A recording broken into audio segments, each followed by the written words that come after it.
आज हम 1 सितंबर से रिलेटेड करंट अफेयर्स के बारे में बातचीत करने वाले हैं। तो बने रहिएगा मेरे वीडियो के साथ में। और वीडियो के लास्ट में मैं आपसे क्वेश्चन भी पूछूंगा। क्वेश्चन का जवाब आप मुझे कमेंट बॉक्स में दीजिएगा। तो बने रहिएगा मेरे वीडियो के साथ में। अगर इससे पहले आपने मेरे चैनल को सब्सक्राइब नहीं किया है तो चैनल को सब्सक्राइब कर लीजिए। आई होप यू लाइक इट और आप इसको अपने फ्रेंड्स के साथ शेयर करोगे। तो हम शुरू करते हैं आज के हमारे पहले क्वेश्चन से। आज का हमारा पहला क्वेश्चन है, हाल ही में किस राज्य में दुनिया का सबसे बड़ा टॉय म्यूजियम बनाने की घोषणा की गई है? तो सबसे बड़ा टॉय म्यूजियम यानी कि खिलौनों का म्यूजियम, ये कहाँ बनाने की घोषणा की गई है? ये गांधीनगर में बनाने की घोषणा की गई है। तो बताइए गांधीनगर कहाँ है? गांधीनगर है गुजरात में। तो यानी कि दुनिया का सबसे बड़ा टॉय म्यूजियम कहाँ बनेगा? ये बनेगा गुजरात के गांधीनगर में। कौन बनाएगा इसको? इसको चिल्ड्रन यूनिवर्सिटी। कौन सी यूनिवर्सिटी? Children university. उसके तहत एक प्रोजेक्ट चल रहा है, बाल भवन प्रोजेक्ट। उसके तहत इसको बनाया जाएगा और लगभग 1500 करोड़ की राशि का इसमें लागत आएगी। और इस जो टॉय म्यूजियम में है, प्राचीन काल से लेकर आधुनिक काल तक के 11 लाख से ज़्यादा खिलौने प्रदर्शित किए जाएंगे। कितने? 11 लाख से भी ज़्यादा। प्राचीन काल से लेकर आधुनिक काल तक के खिलौने, तो उनकी प्रदर्शनी, उनका म्यूजियम में उनकी प्रदर्शनी को लगाया जाएगा। यह है टॉय म्यूजियम, दुनिया का सबसे बड़ा टॉय म्यूजियम गुजरात में। अब गुजरात की बात आई है तो गुजरात की राजधानी क्या है? तो गुजरात की राजधानी है गांधीनगर। और गुजरात के सीएम कौन है? तो गुजरात के सीएम है विजय रूपाणी। और गुजरात की गवर्नर कौन है? आचार्य देवव्रत। कौन है? आचार्य देवव्रत। इतना याद रखिएगा। और गुजरात में इन विश्व की सबसे बड़ी statue of unity, Sardar Vallabh भाई पटेल की प्रतिमा 182 मीटर ऊंची, वो भी कहाँ है? गुजरात में। बढ़ते हैं नेक्स्ट क्वेश्चन की तरफ। नेक्स्ट क्वेश्चन है हमारा कि हाल ही में राबो बैंक द्वारा जारी रैंकिंग में भारत की कौन सी एकमात्र डेयरी कंपनी ने टॉप 20 ग्लोबल डेयरी कंपनियों की लिस्ट में जगह बनाई है? तो राबो बैंक। अब ये राबो बैंक जो है, इन्होंने अभी डेयरी जो कंपनीज होती हैं, तो दुनिया की टॉप डेयरीज कंपनियों की रैंकिंग अभी इसने जारी की है। तो उसमें ओनली भारत की केवल एक कंपनी है, अमूल। और इसका है उसमें 16वां स्थान। तो 16वां स्थान है, यानी कि इसने टॉप 10 में तो नहीं लेकिन टॉप 20 में जगह बनाई है, इसीलिए ये चर्चा में है। तो अब अमूल की बात आई है तो हम अमूल के बारे में बातचीत कर लेते हैं कि अमूल कहाँ है। तो अमूल जो है ये गुजरात में है। और Gujarat cooperative milk marketing federation का एक ये डेयरी ब्रांड है। किसका डेयरी ब्रांड है? GCMM ऐप का। GCMM ऐप मतलब Gujarat cooperative milk marketing federation. इसका ये एक डेयरी ब्रांड है अमूल। और इसकी स्थापना हुई थी 1946 में। कब हुई थी? 1946 में। और बात आ जाए कि इसका मुख्यालय कहाँ है, हेडक्वार्टर, तो इसका हेडक्वार्टर है आणंद में। आणंद गुजरात में है। इसको आणंद भी बोलते हैं, इसको आनंद भी बोलते हैं। तो इसका मुख्यालय आनंद में है। अब बात कर लेते हैं राबो बैंक की। ये राबो बैंक का लोगो है। ये बहुत ही अच्छा लोगो, देखिए, इसीलिए मैंने ये लोगो का फोटो भी आपको दिखाने के लिए लगाया है। इसकी स्थापना कब होती है? इसकी स्थापना होती है 1972 में। कब होती है? 1972 में राबो बैंक की स्थापना होती है। और कहाँ का बैंक है ये? इसका हेडक्वार्टर है नीदरलैंड में। नीदरलैंड में इसका हेडक्वार्टर है। हम बढ़ते हैं आगे नेक्स्ट क्वेश्चन की ओर। नेक्स्ट क्वेश्चन है हमारा कि हाल ही में कौन से देश ने भारतीय डॉक्टर द्वारकानाथ कोटनेस की कांस्य प्रतिमा का अनावरण करने का निर्णय लिया है? तो सबसे पहले सुनिए, ये कांस्य है, कांस्य। तो कांस्य प्रतिमा किन की बनेगी? डॉक्टर द्वारिकानाथ कोटनीस की। और कहाँ बनेगी? ये बनेगी चाइना में। अब चाइना में क्यों बनेगी? इसकी भी एक खास बात है। खास बात यह है कि चाइना में जब चीन पर जापान ने हमला कर दिया था, तो उस दौरान वहाँ के तत्कालीन जनरल के आग्रह पर एक डॉक्टर का दल इंडिया से गया था, जिसके लीडर कौन थे? उसके लीडर थे डॉक्टर द्वारिकानाथ कोटनीस। और डॉक्टर द्वारिकानाथ कोटनीस ने चाइना जाने के बाद माओ त्से तुंग के नेतृत्व में जो चीनी क्रांति हुई थी, उसमें महत्वपूर्ण योगदान इन्होंने दिया था। तो इनके नाम पर चीन ने 1992 में वहाँ स्कूल्स भी बनाए थे। और अब उसी स्कूल के एक गार्डन में इनकी अभी एक कांस्य प्रतिमा का अनावरण वहाँ किया जाएगा। तो ये है द्वारिकानाथ कोटनीस। बढ़ते हम नेक्स्ट क्वेश्चन की ओर। नेक्स्ट क्वेश्चन है हमारा, हाल ही में भारत ने कौन से खेल में पहली बार ओलंपियाड गोल्ड जीता है? तो ये पहली बार ओलंपियाड गोल्ड अपने भारत ने शतरंज में जीता है, शतरंज में। अब ये जो जीता है ये रशिया और इंडिया दोनों ने कंबाइंड फॉर्म में जीता है। अब कंबाइंड फॉर्म में क्यों जीता है? क्योंकि रूस और इंडिया ने संयुक्त विजेता इसलिए रहा है क्योंकि जब इंडिया की सेकंड पारी खेलने के टाइम टाइम आता है तो इंटरनेट डिस्कनेक्ट वहाँ पे हो गया था। इसके कारण इंडिया अपनी सेकंड पारी खेल नहीं पाया, उसको समय नहीं मिल पाया, इसीलिए रशिया को और इंडिया को दोनों को कंबाइंड फॉर्म में वहाँ विजेता घोषित किया गया। और तो गोल्ड किनको मिलेगा? दोनों को एक साथ गोल्ड दिया जाएगा। ये शतरंज में भारत के पास पहली बार ओलंपियाड गोल्ड भारत की लिस्ट में आएगा शतरंज की श्रेणी में। तो बढ़ते हम नेक्स्ट क्वेश्चन की ओर। इस क्वेश्चन की बात हमने कर ली। नेक्स्ट क्वेश्चन है हमारा पास कि हाल ही में बोंडा जनजाति चर्चा में है, निम्न में से बोंडा जनजाति के संदर्भ में सही है। तो सबसे पहले तो ये देखिए कि ये बोंडा जनजाति है। तो ये बोंडा जनजाति के किसी एक सदस्य की फोटो में आपके सामने लाया हूँ। इनका जो पहनावा होता है, कॉस्ट्यूम होती है, इनकी बिल्कुल डिफरेंट होती है। और ये बोंडा जनजाति चर्चा में क्यों आई? क्योंकि अभी बोंडा जनजाति के सदस्यों में से 5 सदस्य कोविड-19 से संक्रमित हुए मिले हैं। और बोंडा जनजाति एक तरह से कम शिक्षित जनजाति है और ये जंगलों में रहती है। तो इनमें अभी इनकी जनजाति पर खतरा मंडरा रहा है, तो इसीलिए ये अभी चर्चा में आई है। और ये भारत की लगभग सबसे प्राचीनतम ट्राइब है, प्राचीनतम जनजाति। कैसे हैं? 60,000 साल पहले, लगभग 60,000 साल पहले साउथ अफ्रीका से ये भारत आई थी और लगभग छत्तीसगढ़ और आंध्र प्रदेश में ये जाति सिर्फ पाई जाती है। वहाँ पे पहले तो देखने को ही बहुत कम मिलती थी क्योंकि जंगलों में रहती थी, फिर बाद में शहरों में आने लगी, तो अब जाके ये दिखने लगी है। तो जो बोंडा जनजाति है इनकी जो भाषा है वो रेमो भाषा है। तो अब इन संदर्भ पर हम बात करते हैं कि समुदाय की भाषा रेमो है। मैंने अभी भी कहा था इनकी भाषा रेमो है, सही है बिल्कुल। ये छत्तीसगढ़ और आंध्र प्रदेश में पाई जाती है, ये बात भी सही है। ये केवल छत्तीसगढ़ और आंध्र प्रदेश में ही देखी जाती है और लगभग 7,000 के आसपास इस ट्राइब की संख्या है। जो ये जनजाति है 7,000 के आसपास इनके समुदाय की संख्या है। और ये समुदाय भारत के जंगल में बसने वाला सबसे पहला समुदाय है क्योंकि 60,000 साल पहले ये साउथ अफ्रीका से इंडिया आया था। तो इसका आंसर हो जाएगा हमारे पास उपयुक्त सभी। ऐसे क्वेश्चन लाने का एकमात्र जो सवाल लाने का मोटिव मेरे पास यही है क्योंकि किसी भी एक क्वेश्चन के बारे में एक से अधिक जानकारी आपको इस टाइप के क्वेश्चन में मिलती है। इनकी भाषा रेमो है, ये छत्तीसगढ़ आंध्र प्रदेश में पाई जाती है, ये भारत के जंगल में बसने वाला पहला समुदाय है। तो एक से ज़्यादा जानकारी ऐसे क्वेश्चन में मिलती है, इसलिए मैं 1 या 2 क्वेश्चन ऐसे लाता हूँ हमेशा। बढ़ते आगे।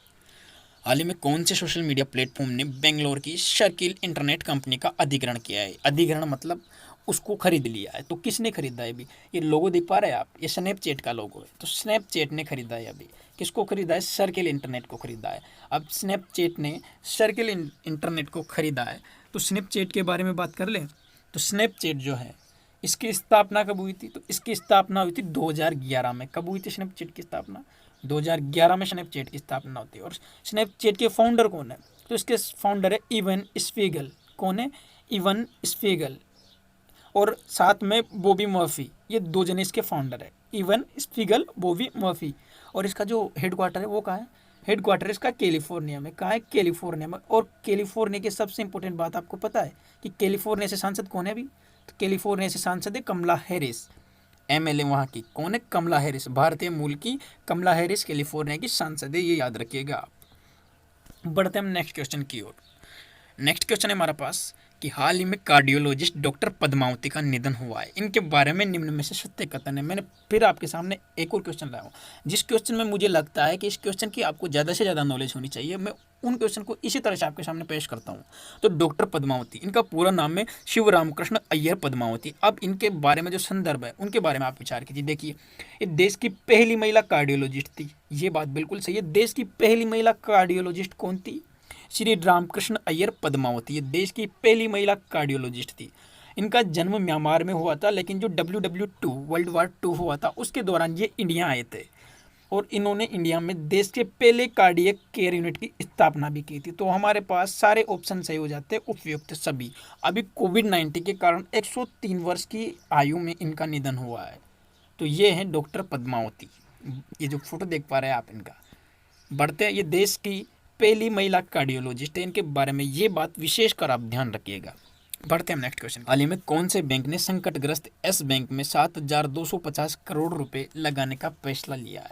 तो अभी ये फैसला लिया है भारतीय स्टेट बैंक ने, SBI बैंक ने अभी ये फैसला लिया है क्योंकि ब्यूरो ने इसको मंजूरी दे दी है कि आप एस बैंक को एस बैंक के शेयर खरीद सकते हो और एस बैंक में आप पैसा लगा सकते हो। तो ये एसबीआई ने निर्णय लिया है एस बैंक में पैसे लगाने का। तो अब एसबीआई की बात आई है तो एसबीआई के बारे में मैं कुछ जानकारी आपको बता देता हूँ। हालांकि मैंने एक बार दो बार एसबीआई का जिक्र पहले किया हुआ है, लेकिन मैं बार बार अगर रिपोर्ट करूँगा तो आपको याद करने में आसानी रहेगी। तो एसबीआई की स्थापना कब होती है, सबसे पहली बात है तो एसबीआई की स्थापना होती है 1 जुलाई 1955 को। कब होती है? 1 जुलाई 1955 को एसबीआई की स्थापना होती है। एसबीआई के अभी चेयरमैन कौन है? अभी एसबीआई के चेयरमैन माने तो अध्यक्ष, तो एसबीआई के अध्यक्ष है अभी रजनीश कुमार। कौन है डायरेक्टर जनरल? रजनीश कुमार। अच्छा, रजनीश कुमार अभी हैं अध्यक्ष। 7 अक्टूबर को उनका कार्यकाल समाप्त हो जाएगा, तो फिर कौन बनेगा? फिर बनेगा दिनेश कुमार खारा। ये एसबीआई के आने वाले अध्यक्ष बनेंगे 7 अक्टूबर के बाद। कौन बनेंगे? दिनेश कुमार खारा। और दिनेश कुमार खारा अभी क्या है? दिनेश कुमार खारा अभी सीनियर एमडी है, यानी कि सीनियर मैनेजिंग डायरेक्टर है। अच्छा, एसबीआई जो जनरल इंश्योरेंस है, एसबीआई के ऑर्गेनाइजेशन में बहुत सारी कंपनीज काम करती है और उनका भी नाम एसबीआई के आधार पर है।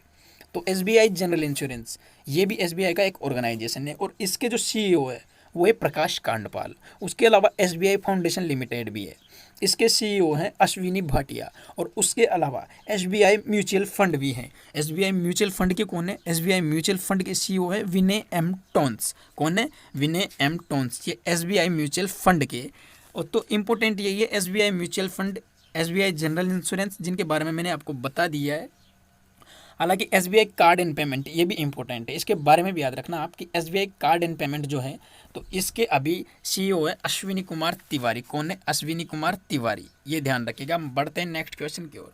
हमारे पास नेक्स्ट क्वेश्चन है कि हाल ही में भारत आसियान देशों के मंत्रियों की 17वें विचार विमर्श सम्मेलन में भारत का प्रतिनिधित्व किसने किया? तो हमारे भारत की तरफ से प्रतिनिधित्व किया था हमारे जो प्रेजेंट टाइम के minister of commerce and industry हैं, यानी कि वाणिज्य एवं उद्योग मंत्री, जिन्हें आप रेल मंत्री भी कहते हो, पीयूष गोयल। इन्होंने हाल ही में जो भारत आसियान देशों के मंत्रियों की जो 17वीं विचार विमर्श का सम्मेलन हुआ था उसमें भारत का प्रतिनिधित्व किया था पीयूष गोयल ने। अच्छा, फिर मैंने राजनाथ सिंह कौन है? ये अपने भारत के जो रक्षा मंत्री है। नरेंद्र मोदी अपने प्रधानमंत्री हैं ही सही। और डॉक्टर हर्षवर्धन सिंह, मैंने बताया था आपको जब जब भी साइंस और स्वास्थ्य की बात आएगी हम डॉक्टर के पास जाएंगे, यानी कि ये स्वास्थ्य मंत्री भी यही हैं, परिवार कल्याण मंत्री भी यही हैं, उसके अलावा विज्ञान मंत्री हैं ये, और पृथ्वी और विज्ञान मंत्री भी यही है, डॉक्टर हर्षवर्धन सिंह। अब आसियान की बात आई है तो आसियान की फुल फॉर्म क्या है? ये आसियान को कुछ ऐसे लिखते हैं, आसियान। अब इसकी फुल फॉर्म क्या है? Association of south east Asian nation. Association of south east Asian nation, ये इसकी फुल फॉर्म है। और इसके अलावा इसकी जो एस्टेब्लिशमेंट कब होती है? 1967 में इसकी स्थापना होती है। 1967 में इसकी स्थापना होती है। प्रेजेंट टाइम में इसके डायरेक्टर जनरल यानी कि चेयरमैन या अध्यक्ष कौन है?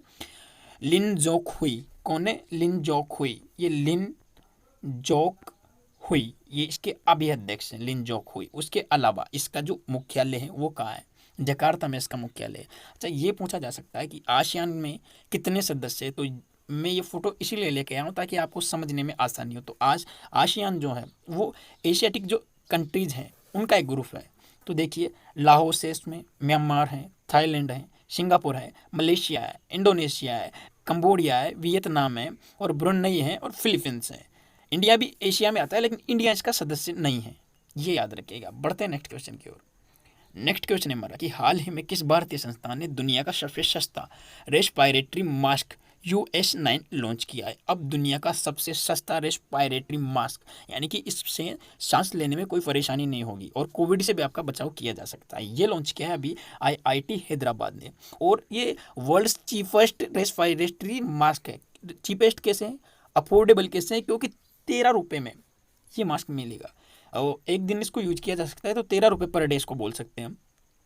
तो 13 रुपये पर डे में ये मास्क अवेलेबल होगा। IIT हैदराबाद ने इसे लॉन्च किया है और उन्होंने दावा भी किया है कि ये जो मास्क है ये बेटर देन है N95 से। सबसे अच्छा मास्क माना जाता है N95, ये उससे भी बेहतर मास्क है, ऐसा उनका कहना है। बढ़ते हैं नेक्स्ट क्वेश्चन की तरफ। नेक्स्ट क्वेश्चन है हमारा, हाल ही में आई RBI की रिपोर्ट के अनुसार अप्रैल तिमाही में भारत की GDP में कितने प्रतिशत की गिरावट आई है? तो अभी लगभग -23.9% की GDP में अभी गिरावट देखी गई है और पिछले 40 वर्षों में पहली बार GDP में इतनी कमी आई है, -23.9%। जो अनुमान लगाया जा रहा था एसबीआई के द्वारा वो -16% और फिर -19% इतना अनुमान लगाया जा रहा था, लेकिन अनुमान से कहीं ज़्यादा प्रतिशत गिरावट आई है अभी जीडीपी में। तो जीडीपी में गिरावट आई है, तो जीडीपी की फुल फॉर्म क्या होती है? जीडीपी को बोलते हैं gross domestic product. Gross domestic product मतलब सकल घरेलू उत्पाद। अब इसमें जो जितना भी एग्रीकल्चरल एरिया होता है, जितना भी कमर्शियल एरिया होता है, वो सब काउंट होता है इसमें। जो बैंकिंग कंपनियां हैं, भारत के प्राइवेट सेक्टर की जो कंपनियां होती हैं, उसके अलावा जो कृषि क्षेत्र हैं, उन सारे क्षेत्र मिला के जीडीपी निर्धारित होता है। सकल घरेलू उत्पाद, सकल मतलब सारा, घरेलू मतलब पूरे हिंदुस्तान का जो प्रोडक्ट है, उत्पाद है, उसको बोलते हैं जीडीपी। तो अभी ये आरबीआई ने रिपोर्ट जारी की है, उसमें इतनी गिरावट देखी गई है। ये ध्यान रखना, मोस्ट इंपॉर्टेंट क्वेश्चन है, आज का मोस्ट इंपॉर्टेंट क्वेश्चन है ये, और एग्जाम में पूछा भी जा सकता है आगे। बढ़ते हम नेक्स्ट क्वेश्चन की ओर। हाल ही में प्रणब मुखर्जी का निधन हुआ है, ये संबंधित है, तो ये राजनीति से संबंधित है। अपने भारत के पूर्व राष्ट्रपति, इनके बारे में कौन नहीं जानता, आप सब वाकिफ हो, लेकिन ये क्वेश्चन आपके सामने लाना जरूरी था। तो प्रणब मुखर्जी जो भारत के पूर्व राष्ट्रपति थे, अभी उनका निधन हो गया है। कोरोना के कारण वो अस्पताल में भर्ती थे और कल शाम को उनका निधन हो चुका है। आपके लिए आज का प्रश्न है कि हाल ही में 30 अगस्त को कौन सा दिवस मनाया गया? अगर आपने मेरा पिछला वीडियो देखा है तो डेफिनेटली आपको इसके बारे में पता होगा। तो आप इसका जवाब मुझे कमेंट बॉक्स में दीजिएगा कि 30 अगस्त को कौन सा दिवस मनाया गया है, और आप जो इस अगस्त में जो भी जितने भी डेज मनाए गए उसको एक रजिस्टर में लिख लीजिए और उनको रिवाइज कीजिए।